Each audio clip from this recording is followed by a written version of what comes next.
It's always, this question comes up very, very often nowadays in our times. You know why? Because there are some now associations, that have these centers for Kabbalah, for these kinds of things. They're teaching the Kabbalah, which is the secrets of the Torah. And they draw all kinds of people. They have them here also in our area as well. They have them everywhere. They're in Israel, they're here, they're there, all countries, California, Los Angeles, this, that, everything. They're all over the place. And what they do is basically they draw people in to learn, to study Kabbalah, and they tell them, listen, we're going to give you everything good in your life, everything's going to be great, we're going to this and that, whatever. So unfortunately, a lot of people get suckered into this, to this scheme, and it does a lot of damage. This thing. So we have to understand a little bit, right, about the origins of this whole thing, right? What is Kabbalah? We discussed one time, as Mark said, we discussed one time about this, but we just touched it on the surface, whatever. We have to go a little bit deeper into this to understand what it is, right? So Rabbi, yes, when you say it does damage, yes. I know that Madonna attended Kabbalah classes. That's what he's saying. Is that why she wanted to blow up the White House? Good. And why do people get so excited about it? About the Kabbalah. What is the big draw? What's the big thing? What's the big attraction? And what does it really constitute in the reality? What is it? What actually is it? So the Chazal tell us, right? Teach us that the Torah is understood on 4 levels, right? On 4. And these levels are given the word pardes, right? Why pardes? This is like abbreviation for the 4 levels of the Torah. Because pardes, the word pardes, actually literally means like orchard, right? Like a garden, whatever. So pardes, but that's not what it's talking about. We're not talking about hanging around the gardens. That's not the issue, right? The issue is that these 4 letters in the word pardes, which is apparently did something, whatever it is, right? All these things. That's the peshat. Peshat means simple meaning of the Torah. The simple idea, peshat, right? Then the next, right, letter is actually what? Resh, right? Resh. But the truth is here, the letters are reversed. Why? Because really the second letter. The second letter is Resh, which is like an R sound, right? R, right? That's the second letter. But we now need the third letter. We have to skip over. Why? Because the next level of the Torah is the Dalet, right? Which is the D sound, right? Dalet. So what is that? What level is that? That's called Darash. Darash. Right? What is Darash? Darash is a little bit deeper than the Peshat, which is a simple meaning according to what is being said, the text, the simple text. The Darash is what? It's a sort of derivation, intellect. He can do that. But when it comes to Darash, this is something which is beyond the intellect already. A simple intellect cannot derive these things. Stargate. Okay, the nice name. Okay, fancy name, right? Now, catchy name. Good. So, what does that mean? As we said, right? These sequences, certain codes that are in the verse. Now, these codes, by the way, where do we get these codes from? Right. So the truth is that there is a braita. There is, right. We read every day. By the way, if you come and pray your prayers in the synagogue, or even if you don't, but you're using the real Siddur, the proper prayer book, and you're doing the proper sequence in the prayers, so over there, right, you encounter a baraita of Rabbi Ishmael, right? Whatever we received over there, that's all we can use. We cannot do now new methods of derivation anymore, new results. We're not allowed to take new results anymore. Whatever we got as a tradition, that's what we have. Where do you find this tradition? You find it in the Talmud, you find it in the Midrash, you find it in the Zohar Kadosh. You find it in all the rabbinic texts that they wrote down these things in order to pass it on from generation to generation. So we have a very clear tradition about that, right? We cannot do new types of darash today, but whatever we have, it's amazing stuff. I mean, there's all kinds of amazing things, insights in the Torah that you cannot derive by reading it yourself. This is called darash, right? So that's the second level. Very important, by the way, to learn this level. Methods of derivation, darash, that were used in order to come up with all kinds of meanings in the Torah. It's called midrash. That's why it's called midrash. So this is the second level, right? By the way, just this level is fascinating, and it takes many, many years to master. Just this level, right? It's quite a big body of work. Whether you're talking about also deeper understandings of the texts of the Bible and so forth, so on, right? All these things are that's how we do it. So now, right, we come back to the second letter because we skipped over, right? Which is the resh, the R sound, right? So we skipped over, coming back now. So what is the resh? What does it stand for? Remez. Not the Ramazi. Remez, right? Remez. Very close. Okay, whatever. So what is Remez? Even deeper insights in the drash. One level deeper, things which are like pretty amazing. Like you hear these things, sometimes I mention to you guys these kinds of things, drash and remez, and you guys like them. They sound really cool. They sound really catchy. So where do we get that? We get it from the midrash. But the remez, it's an even deeper level of derivation, which is called allusions, right? That's how we remez. So once you learn these three levels of the Torah, you're pretty much now a big rabbi already as it is, right? You're now a big scholar. You're big time, like one of the top people that ever lived, right? Something like that. You're very, very big. So now, right, we have the last letter. I'm sorry. Bigger than Abraham? Abraham Avinu, right? Abraham, wisdom at all. They have no access to it whatsoever, and that's the way it should be, by the way. This is a closed book, you understand? This is a mystery, right? This is totally a mystery, this thing. Why don't they want to pass it on? I'm sorry? Why don't they want to pass this on? Oh, we have to pass it on, but I'll explain to you. By the way, it's a very good question. This question will take me quite a while to answer you, but I'm going to try. Okay. Because this is a very important question what you're asking. How do you pass it on? This is one of the big questions. Teach him how to, Exactly, right. Yeah, we have to talk about that. Yes. A very central question what you're asking. We have to talk about that. Remind me to so I shouldn't try to, sometimes I try to escape from you, but don't let me escape. Don't let me run away. Okay. So what I'm saying is like this, right? That the Sod, where does this come from? This also, like all the other Torah we have, comes from Har Sinai, from Mount Sinai, right? Now we're not talking about Madonna. So we're talking about the Jews. Right? Even they don't have access to this wisdom. They don't have. So, what does that mean, Rabotai? This means that we have to understand that this is what they're talking about. This centers that open up all over the world. That's what they're talking about. They're talking about this. They're talking about this level. That's what they're trying to teach over there. You understand? The last level of the Torah, which is called the Sod. By the way, let me ask a question. Yes. Is exorcism part of this Kabbalah? Good question. Wow. I'm going to touch on that too. I want to touch on that. Don't let me escape. Don't this topic. Right. But according to my limited knowledge, I'll explain to you. So first of all, right, what does that mean? That basically, in those days, this wisdom was concentrated in two different oral traditions. Right, one was a baraita. Right, these are Talmudical teachings also, from the sages. The other one is called Maaseh Merkava. These were two separate teachings that were taught. First this and then that, not connected with each other. In other words, they were not taught together. It was one discipline and then the other discipline. Two different things. So what happened was that if the rabbis saw in a generation certain people who were on that level to study this discipline, study this wisdom, they would offer to them to come a part which was not included in that body, which is called a braita. The word braita in Aramaic means outside. Like over here we have the guys who are inside, we have the guys who are outside over there, right? So the same thing over there. You understand? We have the inside guys, we have the outside guys. So braita is called outside. That's what it is, right? Outside people. So that's where wisdom in those days. That's where it was. It was in the Braita. The hidden people. You know what I mean? But it was only taught to a select few people of the generation. Right. So what do we see, by the way?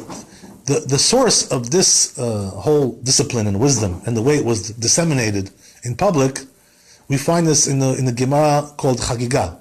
Right? The Talmud has 60 tractates.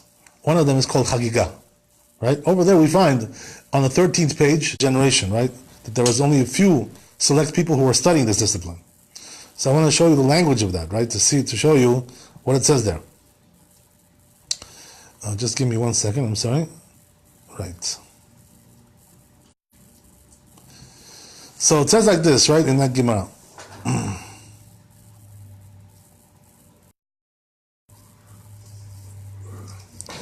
En mosrim sitre Torah ela mi sheyesh lo chamisha dvarim. So it says, right, we don't give over the secrets of the Torah except to a person who has 5 qualities. He has to have these 5 qualities. Right? What are the qualities? So it says, right, like this. Sar chamishim, nasu panim, ve'oetz, ve'chacham, charashim, ve'navon lachash. Right? This now, that's not really what it means. What it means is that he knows how to give and take in the Bible. What does that mean? He knows the Bible very well, and he's able to discuss all the issues over there. If you ask him something, he can answer you. So the first thing is like what? That the first condition, by the way, this condition already wipes out most people, because most people don't know Bible today. Right? You may think people know Bible today. Actually, they don't. They're very poor in Bible today. Even the ones, by the way, who are, have a kippah and a beard and tzitzit and everything, they don't know Bible today, people. It's very unfortunate, by the way. Even the religious people don't know Bible. The 50 minister over 50, meaning that he has the 50 level of kedusha. So Gemara explains it that he can give and take in the Bible, the 5 books of the Bible, right. 5 books of Moses, right? So what does that mean? Right? You got to learn the languages.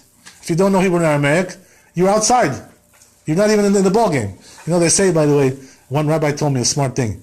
He said that, what is it compared to a person who learns Torah with a translation? You know what it's compared to? It's like a person who marries, takes a bride, So they tell him in the end, right? Okay, kiss your bride, We don't do that, but, there are some people who kiss their bride, whatever. We don't do that stuff, but anyway, right? They say that... Hebrew and Aramaic, you said? Yeah, in other words, you have to learn the Torah with the translation. So you have to know that's what it means. So, by the way, I'm not saying that you have to know how to speak Aramaic, right, because that's something else. To read. You know what I mean? Is Aramaic mixed with Sumerian? No, the Sumerian. So what does that mean, right? The first thing is that we say to this person, you know what? Number one is you got to be really good in Bible. You got to be a Bible scholar. 24 books of the Bible, 5 books of Moses, the Nevi'im, Ketuvim. You got to be expert in that stuff first. People, by the way, today they want to skip over this part. You know why? Because it's too hard for them. They can't do it. It's too lazy. This and that. Then they start to reading Torah is not so easy, and that eliminates most people already as it is. So okay. But anyway, the point is, Rabotai, that a person must be expert in Bible. Number one. That's the number one category, right? Condition. Next one says the Talmud, right? Where are you going to find this? In Chagigah, Daf Yud Dalet, right? 14. Chagigah 14. This explanation. So then it says, right? V'nasu panim. What does that mean? So the Gemara says, because you're so righteous and holy. Okay, that's condition number 2 for this study of this discipline, right? Then later on, right? Okay, let's next one. So it says, right? Who's an example of that second condition? Rabbi Chanina ben Dosa. He knows Rabbi Chanina ben Dosa, right? This man was like supremely pious, supremely holy. How holy was he, by the way? Just give you an example, right? They say that one time there was a certain animal, right, that was living in a hole, right, like in the ground, and every time somebody would pass by there, so he would come out and bite the person and kill him. It was like some kind of a deadly animal, whatever. So what happened was that they told Rabbi Chanina ben Dosa, this guy, they told him, they said, Rabbi, you got to do something for us. This animal is killing everybody. It comes out and he bites. But woe is to the person that gets bit by this animal, and woe is to the animal that bites this man, right? This rabbi, right? So that's what they said, right? So you see from there, right? There has to be a person who has such great merit like that, that he's protected from all kinds of things. He has a divine protection. It's not a regular person. We're not talking about the average Joe, Okay. Condition number 3, right? We got that. We got that pretty much down.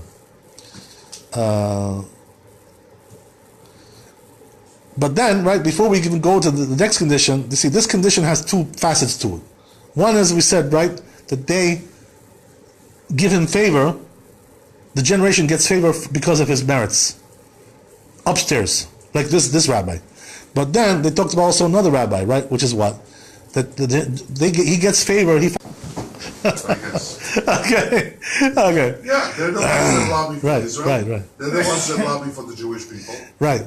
But I mean, maybe you're joking, but we're not really talking about that, right? We're talking about a person, right, who has like prominence, that he finds favor. Do you think that such a person or people are connected to Washington?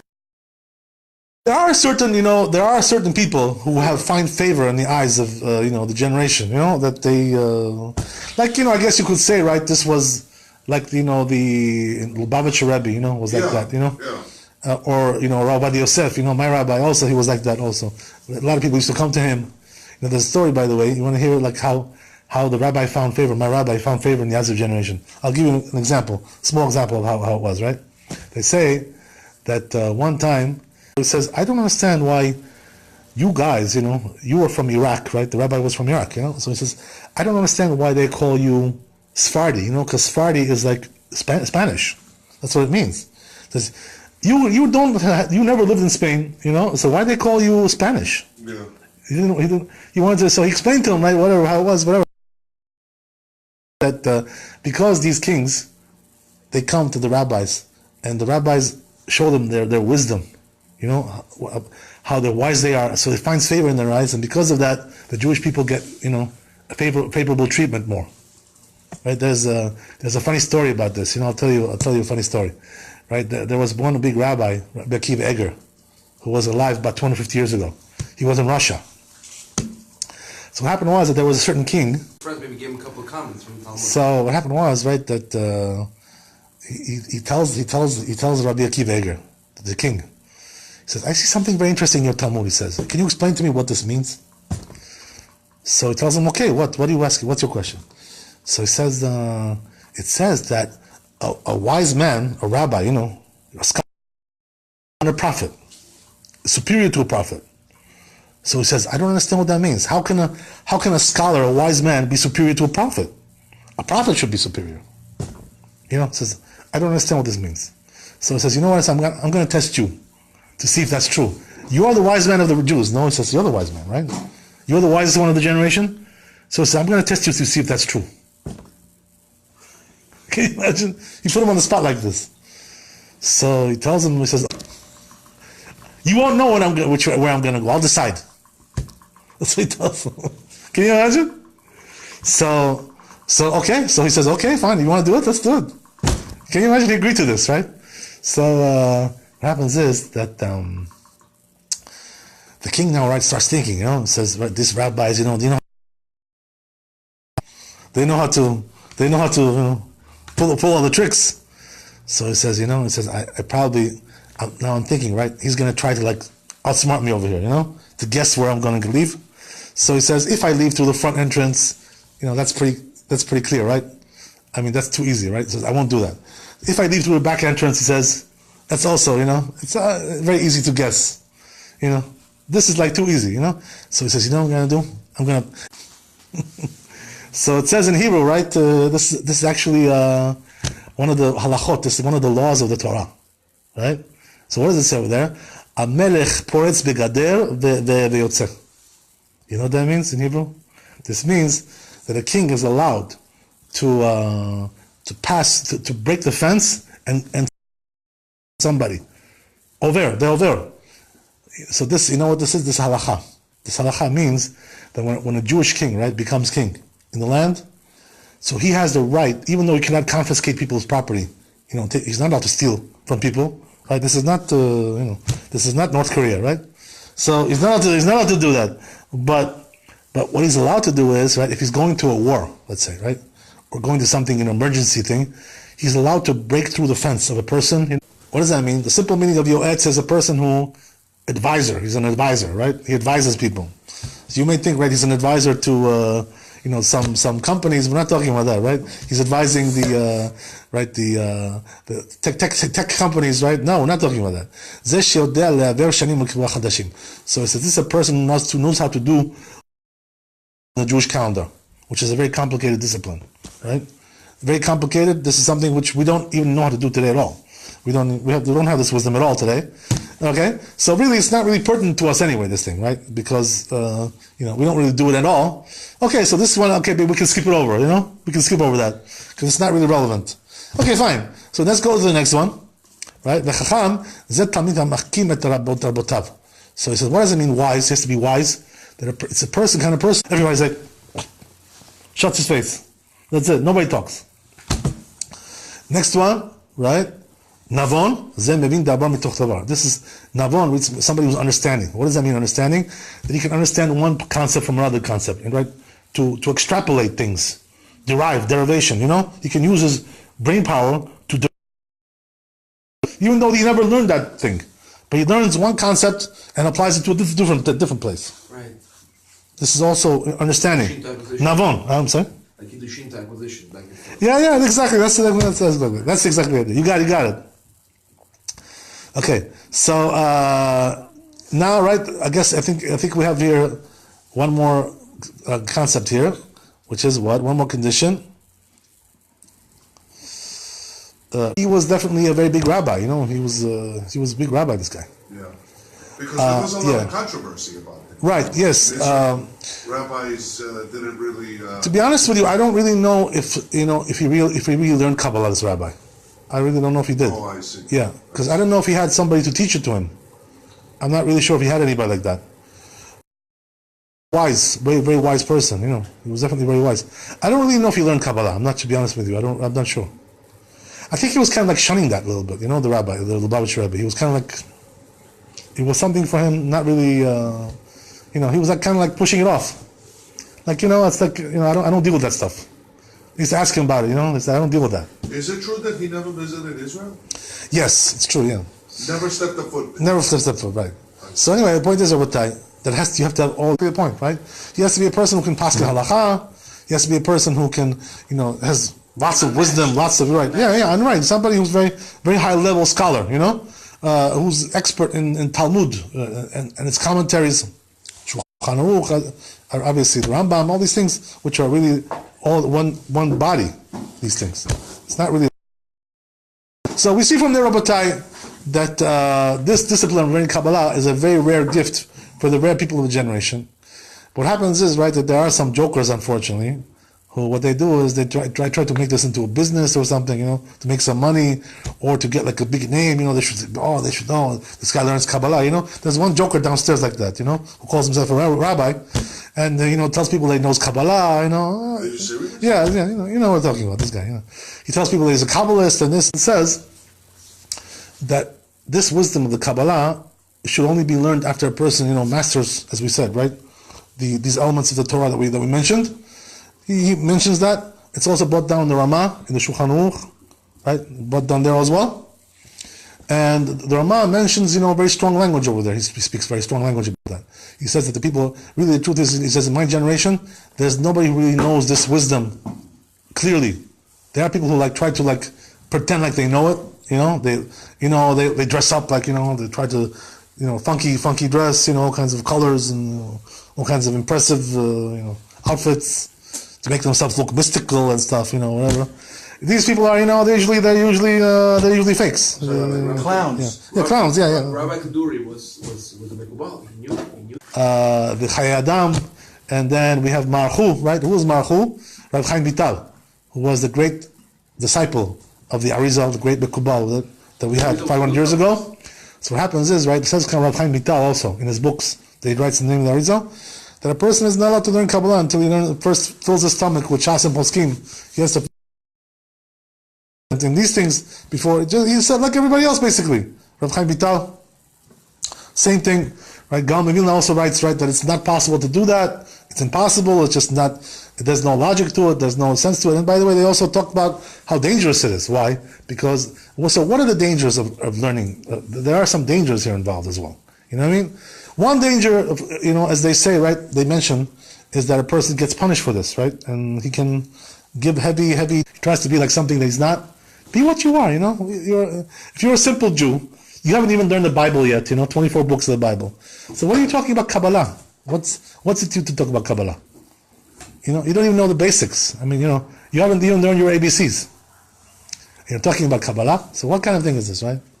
What kind of it's a bad character. It shows the immaturity, the lack of maturity, right? Lack of integrity, lack of honesty. It shows a corruption in the soul. Something is very, very corrupted there, right? So same thing, by the way, was said by the Baal Tanya, who was the founder of Chabad.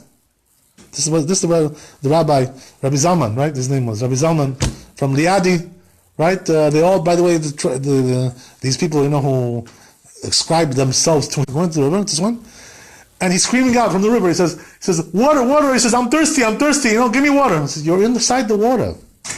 What are you asking for water for? Are you crazy? Right? So he says the same thing with a person like that. What does that mean? That a person who's screaming out for Kabbalah, Kabbalah, give me Kabbalah. You're in the water. What does that mean? You should be learning Shas and Poskim. And you don't want to do that. You're inside the water and you're asking for water. First drink the water that you have before you ask for somebody else's water. Before you ask for the Evian, for the Perrier, whatever it is, right? All that stuff, right? First drink the water you have. Drink the tap water first. What are you asking for something that it's not relevant to you? Same thing the Baal Tanya says, right? So we see, by the way, that this is something which is passed on from generation to generation. Same on those secret meanings, and the meaning, right? Exactly. So the meanings have those meanings that he meditates on make the prayers much stronger, much more powerful, much more potent. So he wanted to get into this already. So what happened was that he sent a letter. He was 25 years old, little kid, But that's not a little kid. He already knew everything, this guy, He was a big rabbi already. So what happened was Rabbi, kind of like his mentor, right? Who was this? Rabbi Eliyahu Mani. Sends a letter to him, and he says, Rabbi, he says, you guide me. I want to start learning these kabbanot, these meditations. Do you allow me to do that? So what did he answer him? Right? What was his answer? He says, no. He says, I don't allow you. He says, you should be happy with what you're studying. Be happy with your lot. You're a 25-year-old kid. That when these Kabbalah Center things came up, of our generation, so what happened was that Moren Rabbeinu, Maran Alav Shalom, he himself who learned Kabbalah, right? From the great Mekubal of the generation, from Rav Sharabi. He sat with him for 10 years and learned with him. But when it came to these Kabbalah Center things, so he actually wrote in two different places in his books against this discipline, the study of this discipline. And he brought the sources that we mentioned. He brought a lot of things over there. Where are you going to find this? In Yebi Omer, 10th volume, and Yechavedat, the 4th volume. You're going to find over there, right, that the rabbi brings down how he wants people to refrain from that, how he discouraged that. But at the same time, even though he discouraged it, and by the way, he also brought there some other things which are very severe, which is what? These Kabbalah centers. I'm sorry? Gentiles are not permitted to? That's for sure. They're not allowed to learn any part of the Oral Torah, right? They're not allowed to learn Talmud either. That's for sure, right? There's no question about that. They can only learn the Bible. That's all they can learn. 24 books of the Bible they're allowed to learn with no commentary. Just, plain texts. That they can do. They have access to the Oral Torah. What if the goy starts learning Talmud? What happens? He's liable to death. I can kill him. That doesn't mean you can kill him, but he's liable from heaven. He's liable to death. That's what it means. What does that mean, Rabbi? That a person has to be very careful. You go to these places, not only are you learning something you're not allowed to learn, but also you're being taught by people in an environment which is totally repentant. So now, getting back to your questions, right? I wanted to address these things. What were your questions again? If you remember, if you still remember them. The exorcism is a Kabbalah. There was one before that also you asked about. Very cool. That was a good question. The first one was really good. Okay, so wait. You practice it, right? And why learn it? Oh, very good. Right. Okay, very good. So it was a little bit different. Your question. Now I got the question. So the question was like this, right? That he asked, which was, if people can't really study it, how do you pass it on, right? So the truth is, how we pass it on is like basically what? It's like one-to-one, mouth-to-mouth. Right. One rabbi, one student. It can't be like a class. Right. It says in the Gemara, right? Masechet Chagiga. Somebody that knows. You can have a Kabbalah class, no such thing like that. But there should be somebody that knows that. Rabbatai, so what I'm saying is like this, right? That the way it's passed on is from one mouth to another. And by the way, even then, it's very hard to pass it on. Why is that? Because most people don't have the great mind that it takes to absorb the whole material in its completion, right? Without any lacking, without any. No, but most people don't have this capacity. So what really happens is like this, right? I want to tell you that because of this, a lot of the wisdom of the Kabbalah throughout the ages got lost many times. It wasn't able to be transmitted from one generation to another. It got lost. Why? Because there weren't enough people who took the effort to time out to carry on the traditions. So, for instance, right, the greatest example is brought down in the Gemara Ba'abata and also in the Zohar Kadosh. What does it bring down over there? He had an argument with the rabbis of the generation. They excommunicated him. So because of that, this was kind of like a foolish thing. Why? Because they weren't able to learn from him because of that. They weren't coming close to him. They were shunning him. He was, they were like afraid to come and learn with him because of that. They were scared. It was like something taboo, So they refrained. And what happened was that Rabbi Eliezer wasn't able to pass on that tradition to the next. Who was the next generation? Rabbi Akiva, right, and his friends. So what happened was, it's an amazing story that's brought down the Zohar Kadosh about this. What happened was that the day that Rabbi Eliezer was supposed to die, right, on his deathbed. So what happened was that the rabbis came now, right, to visit him, even though he's excommunicated. So great. Yeah, right, to part with him, So they're all sitting there, right? Rabbi Eliezer is there. All the rabbis around. That's why I didn't come. So Rabbi Eliezer looks at Rabbi Akiva and he tells him, he says, I'm sure about this one, he's going to die. He's going to die a very, very bad death, a very violent death. He cursed him. And that's exactly what happened, right? He died through the Romans. The Romans, you know what they did to him? Iron, right? Teeth made of iron, and they combed his flesh like this, with iron. The Romans were very cruel people. That's what they did. They killed him like that. Took apart, dismembered his body like that, piece by piece, like this. This is what the Romans did to Rabbi Akiva. His name was Itchy. This was one of the 10 martyrs, you understand? So, why did Rabbi Eliezer pull this stunt? What was the whole idea here? The whole idea was that he was the only Rabbi Eliezer tries to pass it on. Can you imagine? In one day to pass on all these things. He tries, he does this, he does that. He passed on a lot of work, but still, a lot of it was not able to pass on. So therefore, right, the Kabbalah already, a great body of the Kabbalah got lost at that time. So right, now comes because Rabbi Shimon was the one who retrieved these things. What does that mean? That there are generations the Kabbalah gets lost. And then HaKadosh Baruch Hu needs to make a miracle. What does that mean? To like bring, you know what happens, by the way? It says the Arizal. Something amazing. What happens is that in many generations the Kabbalah gets lost. Nobody really knows it. So how do you retrieve it if it's lost? So says the Arizal, comes Eliyahu Navi, right, and teaches that to the rabbi, who's the pious one of the generation, the great rabbi. Not too seriously. Has some knowledge, like a nurse can have. He has, this is what he has, zero knowledge. All right. Big fat zero. Right. That's what he has. Okay, so anyway, just like all of us, by the way, all of us, we're big fat, when it comes to this, we're big fat zero, all of us. Right, okay. What do I have? I don't have anything. Anyway, what I want to tell you, right, that what happens is that comes Eliyahu Navi and teaches it to them. And says the Arizal, this is what happened with the Ravad. Who was the Ravad? Rabbi Avraham ben David, who was one of the great rabbis of the generation when the Rambam was living at the time.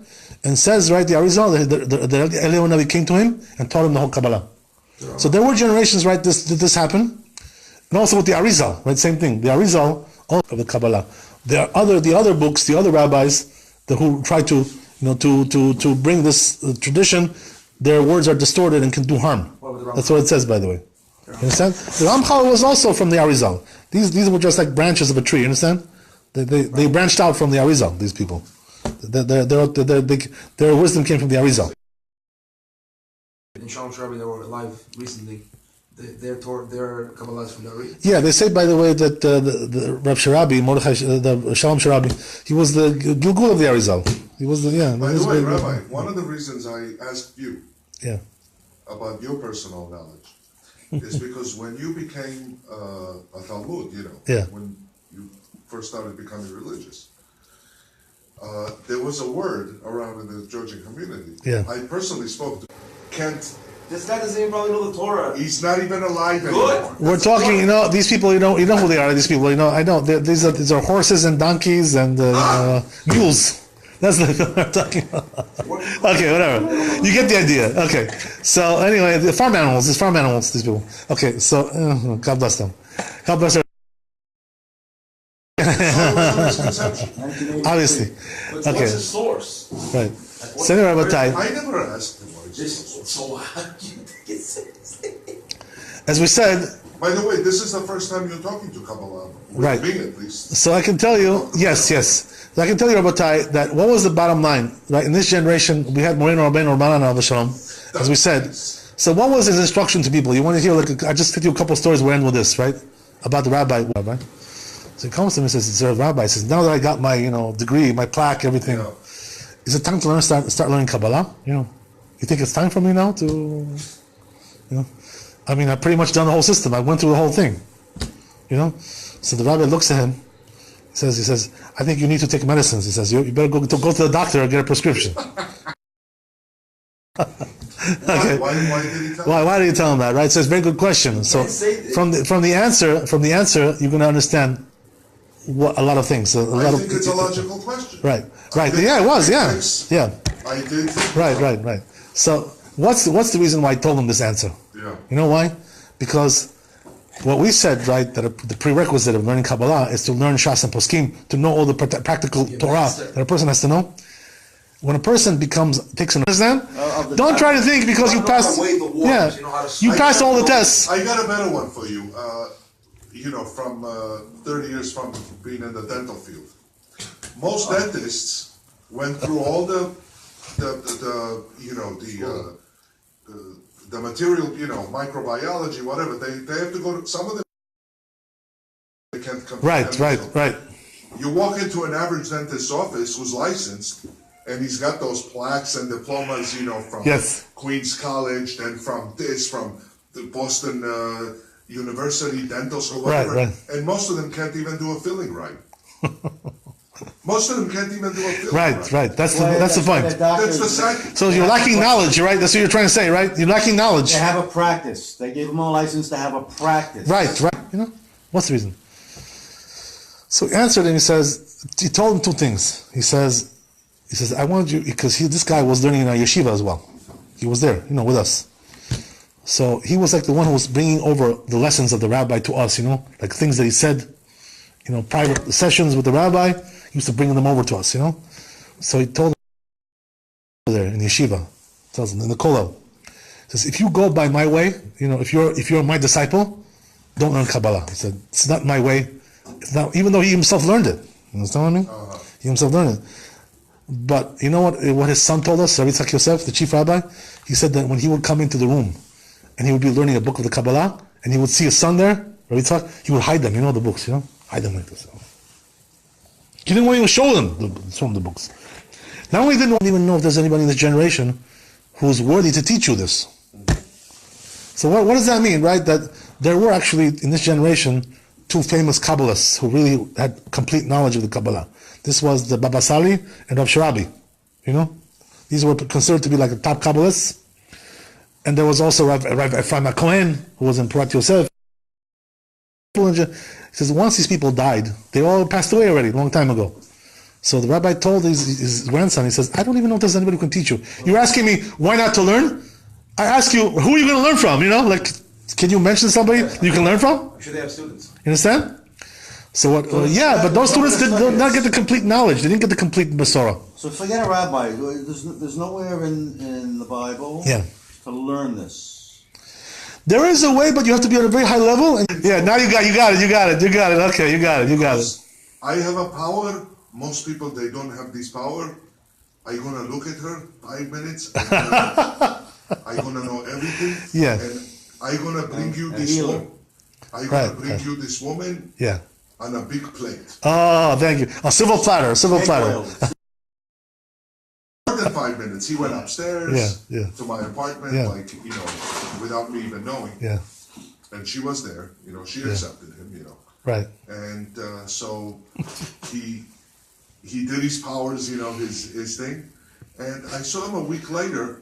Oh, he called me. He said, David, I did it. Go back to your home upstairs. Be with your family. I said, that's all I have to do. I'm telling you, that's all I have to do. To me, and he was sympathetic. He said that he was going to create this miracle. And when I told him, it didn't work or whatever, I'm not holding him responsible. He's not. He just turned his back. Wait! You took it seriously. What are you talking about?